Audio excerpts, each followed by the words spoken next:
So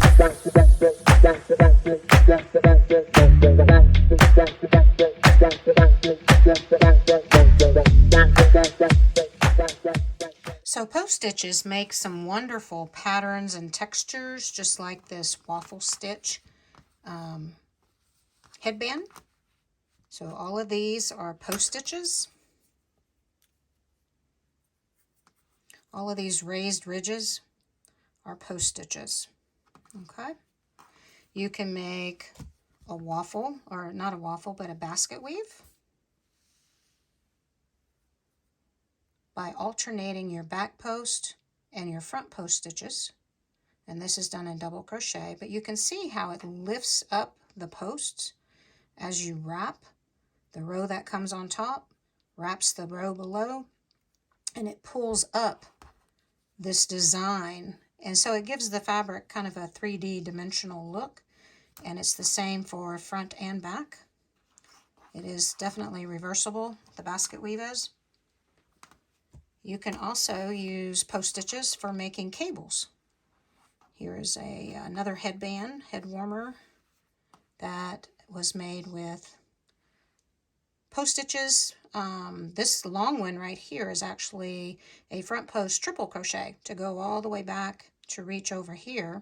The rest of these in the middle are double crochet post stitches. So let me show you just how to work a basic post stitch, front and back. Right here I have a small swatch that I worked up, 15 double crochets, and my turning chain down here counts as a stitch, so I'm going to end up with 15 stitches across. When I get to the end of this row, I will chain 2 and turn my work. And the first thing I want to do is make a front post double crochet in the next 5 stitches. So not this one here on my edge stitch, because this turning chain is going to count as one of my post stitches. So that's 1. Now to do a front post double crochet, we're going to yarn over, insert our hook from front to back around this post of the next stitch. See, ordinarily, when we make a double crochet, we would actually insert our hook right there under the top 2 loops of the head of the stitch. But post stitches, we have to wrap around the post.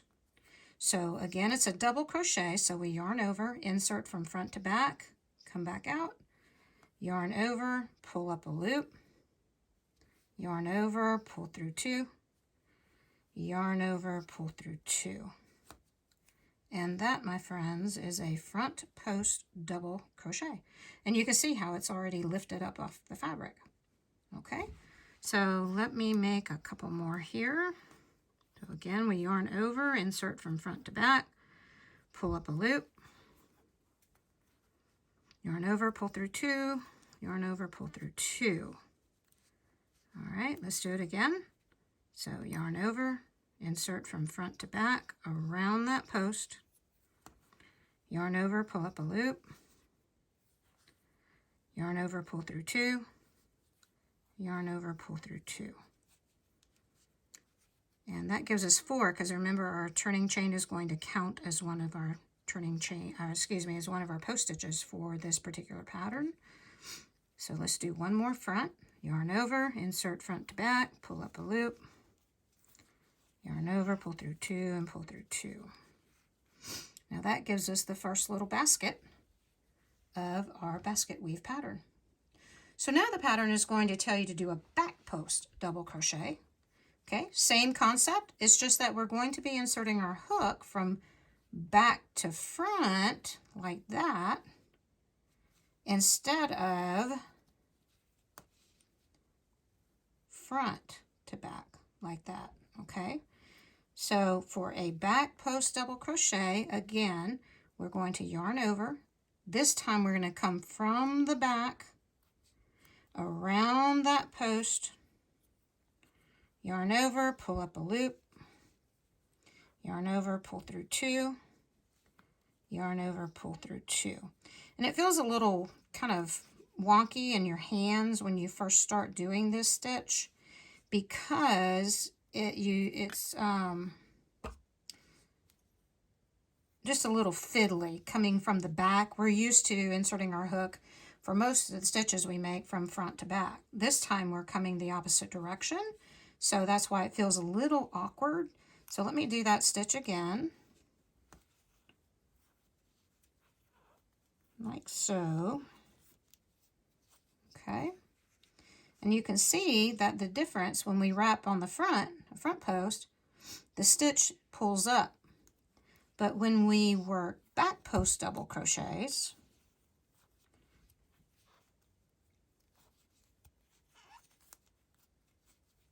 you can see that it's pulling the posts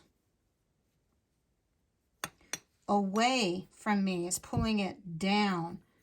But the secret, or the cool thing about this, is when I flip it, back post become front post, and front post become back post. That's why it's so reversible. The pattern is reversible. Either side can show, and it's still going to look really nice. All right, so let's go over the back post again. We yarn over, insert from back to front around that next post. Yarn over, pull up a loop. Yarn over, pull through 2. Yarn over, pull through 2. Do it again. And once you get the hang of inserting your hook, you know which direction to go. It's really pretty simple to execute. You just have to make sure that you're grabbing the right post. I think when I first started the back post, I grabbed the wrong one over here, and that's why I took it out and redid it. Because you want to make sure you want to grab the next post over and not the same one. If you grab the same one, you end up making an increase, and you don't want to do that. Unless the pattern tells you to, of course. Okay, so that is how you execute back post double crochets and front post double crochets.